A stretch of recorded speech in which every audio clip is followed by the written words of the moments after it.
Hi guys, I'm Shmee, and this evening I'm filming with the BMW 730D, the new 7 Series, the 7th generation. Now normally I'm out filming with the latest and fastest supercars, and of course this is a little bit different, but what it is the most incredible tech fest you could ever imagine. This car has so much by way of technology, options, features, safety functionality, just everything you could possibly imagine pretty much. Even if I get started, I just have to show you the key quickly, because the key itself is a sort of a little mini tablet with all sorts of functionality that you can go through, and I'll get into that in a little bit more detail. I'm going to show you around the car, we'll go for a quick drive, and then I'm heading over to the airport actually with the car, because it's basically the perfect chauffeur car to pick up my friend who's coming over to England. So we'll pop over to Heathrow, and then we'll play around with it a little bit more and talk more about what's going on the inside. So the new 7 Series, of course, a very popular car in BMW's line, the largest of their cars, although from my initial driving it doesn't actually feel as large on the road as you'd expect. It's a touch over 5 meters long, has obviously a lot of BMW's new styling with the headlights coming round into the front grille. If I come all the way to the back and show you the new design at the rear, the chrome stripe all the way across the back there into the headlight, into the rear lights. So this car, the 730D, is probably going to be the most common or most popular engine choice, especially in the UK. There's a 3-litre twin turbocharged straight 6, 261 brake horsepower, 0 to 62 just over 6 seconds, claimed combined over 40 miles per gallon. So you're going to get a long range out of your tank of fuel. But the car's not so much about the outside, it's about what happens on the inside. So like I said before, we've got this key, which reports back to you all sorts of information. So you can slide up to unlock, you can lock and unlock the car by touching it, you can turn on the lights, I think. So yes, we've got side lights, parking left, parking right, let's turn them on. How do you do this? Oh no, it's just a status, it's reporting back what you've left on, okay. We've got information about the service, engine oil. Click through, it can tell me when the services are due. This is quite cool actually. So there's a whole flurry of information. We go over to the next page, 279 miles of range left. Set the time for our next departure. Activating the preconditioning for departing. I'm not quite ready to go yet, but let's see what happens. So this is going to send a signal to the car and prepare it. So it's preparing the engine to warm up and be ready to drive out when we're ready to go. So this is all very neat, and you do of course have your usual buttons. This needs charging up and there's a place to put it in the car, but it is quite a large object, significantly larger than a normal key. So you have to sort of bear that in mind. And then you do have the normal lock and unlock buttons, of course, flashing the lights there. So, enough playing with the key, let's have a look out at the interior. I'll come around to the driver's side to quickly show you the up front area. So, luxury, comfort, refinement. And given how much tech there is in here, it's not actually sort of over-swamped with buttons. Oh, I can feel that it's had the hot air blowing. If I close the door, I think the steering wheel will lower itself. Maybe when I start the engine, sitting quite high there. So we've got the familiar sort of full digital display. There's actually a little analog clock there in the middle, which is quite nice. Fun little touch in the software. All the sort of functions you'd expect. Start it up, turn off the radio for us there. So you've got the rev counter on the right, the speedometer on the left, all sorts of information that comes up on the center section to do with the safety features you've got turned on.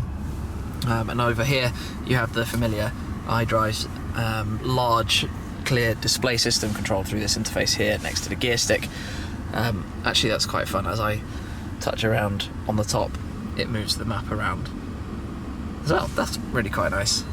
You've got this button here, so I'll quickly bring up what we've got in the safety functions, because this is where it's all a little bit crazy. Pedestrian alert with dynamic markers, so it will show us and light up when it sees people. Collision warnings all through the adaptive radar system at the front. Cameras all around you to control when you're leaving your lanes, keeping you in, so you can literally take your hands off the steering wheel. Side collision warning. It literally has just everything you can imagine. Now, one of the coolest things this car has, I'm going to turn the radio on and turn it all the way down, is the gesture control. So you literally do this, and it turns up the volume and down. It's ridiculous. Favorite shows, movies, or games? It's absolutely ridiculous. And then if you've got a phone call, you just do that and it sort of goes away, or you answer it. You literally just wave your hand around in this area and stuff happens, which must be using sensors, I guess, up in the roof. But it's just awesome. If you're a tech lover, that kind of stuff is cool. You've also got a digital display here for the air conditioning and heating controls and stuff. So it's quite nice up front. And just turning the lights on, you can see that it's not overloaded with buttons. You have a lot of sort of different controls around, but it's not massively in your face too much. Seats are obviously very comfortable. You'd expect that. Let's just take a quick look at the back before we head off for this little drive. Back here, now I've got the driver's seat in my position, loads of room in the normal car. Super comfortable seats with lots going on. We've got the whole center console armrest you can pull out with this massive tablet, which we'll get connected in a sec. But you've got all the seat controls here in the center, and a storage box here in the armrest. Actually, we'll come back to this after the drive and I'll show you that whole system. But yeah, back here is not a bad place to be. Right, let me get back in the front and we'll go for a little drive. Okay, let's get set. So normal 8-speed automatic gearbox, which I found initially is sort of brilliant for just not having to do or change anything. Steering's very light, as you'd expect in this kind of car. When you get in, the seatbelt sort of snuggles you in, pulls tightly, just makes sure you're gripped in. But the ride, well, right now, it's exceptionally soft. It's really soft, and there is so little noise in the cabin as well. I mean, the air conditioning blower is going quite strong at the moment, but in here it just wafts along. You have a couple of sort of settings. You have sport, we can go into, makes everything red and more aggressive, which has its own individual configuration setting. We have comfort, or we have comfort plus, which is obviously softer, or we have Eco Pro. Now on the right hand side you have adaptive, and if you press adaptive, the car will fully sort of adapt as you go and change all of the settings sort of to the optimum at that time. So if you're going, let's say, really slowly up to a speed bump, the suspension gets softer, you roll over the speed bump.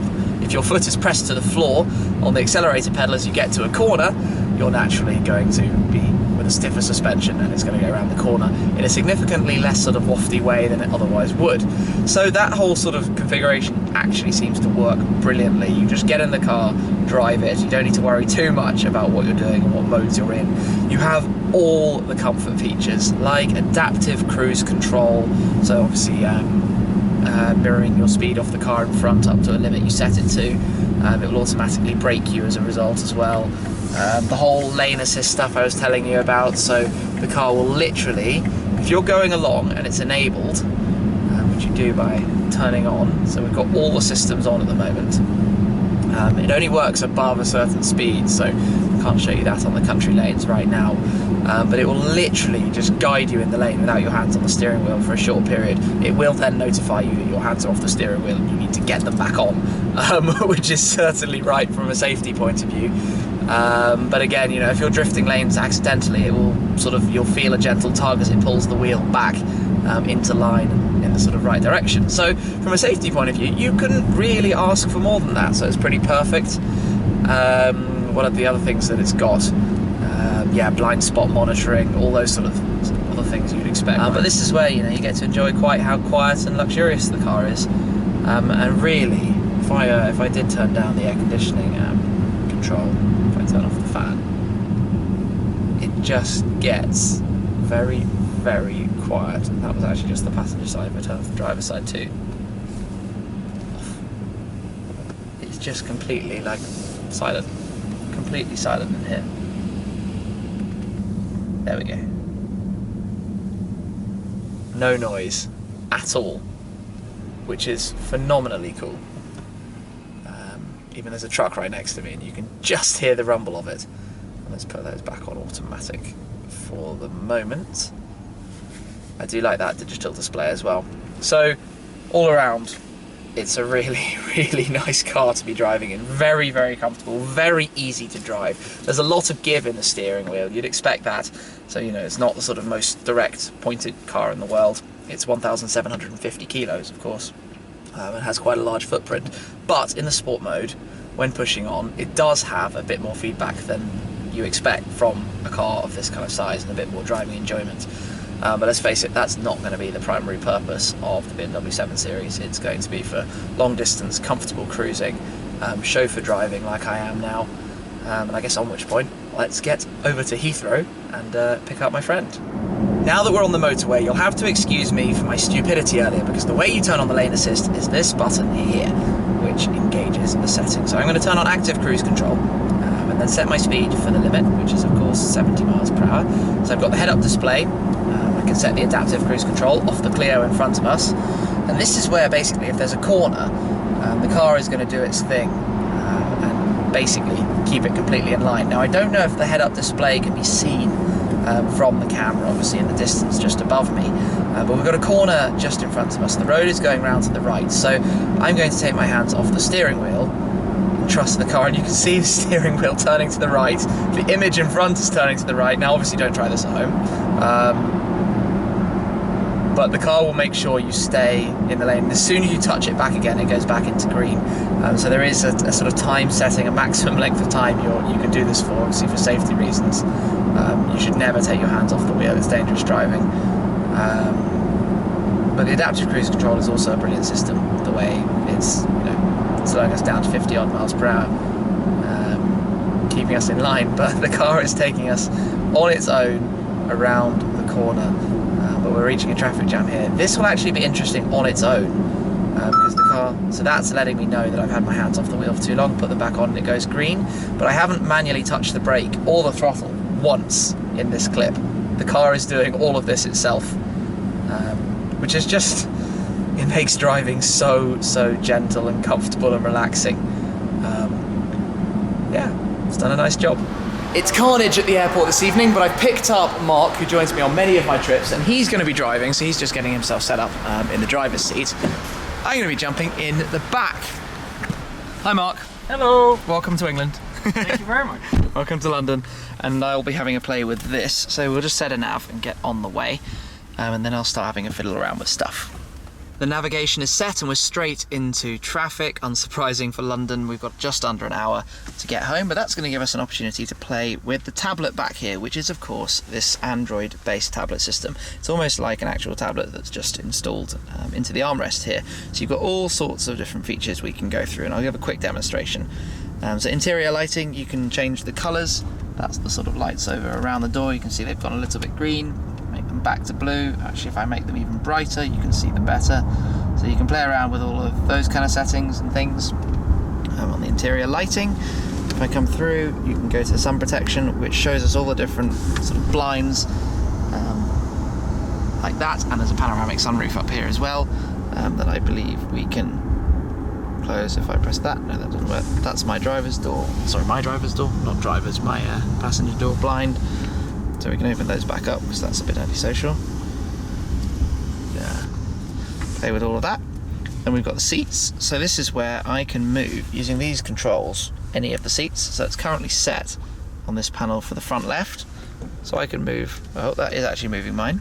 I can move this seat, there we go. I can move it forwards, give myself a little bit more legroom, or actually quite substantially more legroom. As much as I could possibly want. You can obviously do all the settings for both of the seats with that and save them. So you could save, if we save that as 2, 1 will bring it back, 2 will get rid of it and give me a bit more room in front of me. So that's quite fun. And then if we go to the next page, we've got the climate control settings. Obviously we have our own sort of four-way climate control anyway to control the rear here independently of the front. But you can do it all through this as well.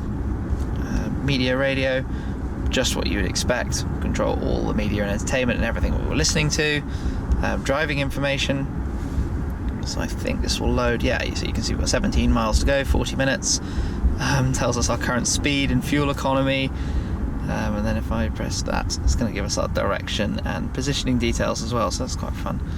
Then we've got a whole series of settings,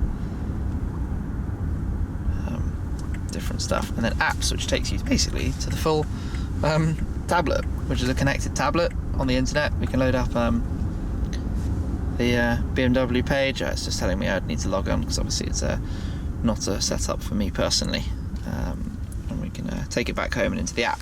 So it's pretty luxurious back here. There's a lot of comfort. How is it to drive so far? Yeah, nice. It's really, really subtle. It's really like Gentle. floating and gentle. Yeah, it's amazing. Throwing you in at the deep end, a couple of minutes at the wheel. Well, there we go. I've had my quick look around the car, showing you some of the tech stuff and what it's like back here. I'm looking forward to the drive home. I can now take a rest, get my phone out, do some work, anything. All in absolute luxury. But yeah, I'll wrap up there. First look at the new BMW 7 Series. It's a pretty awesome car. Thank you very much for watching, guys. I'll catch up with you again very soon. Cheers. For the very first time, I'm able to take a look at my own McLaren 6 around one of the new Shmeemobiles, the Ferrari FF. So when I saw the advert for this car, you apply paint protection film to a supercar here at Topaz.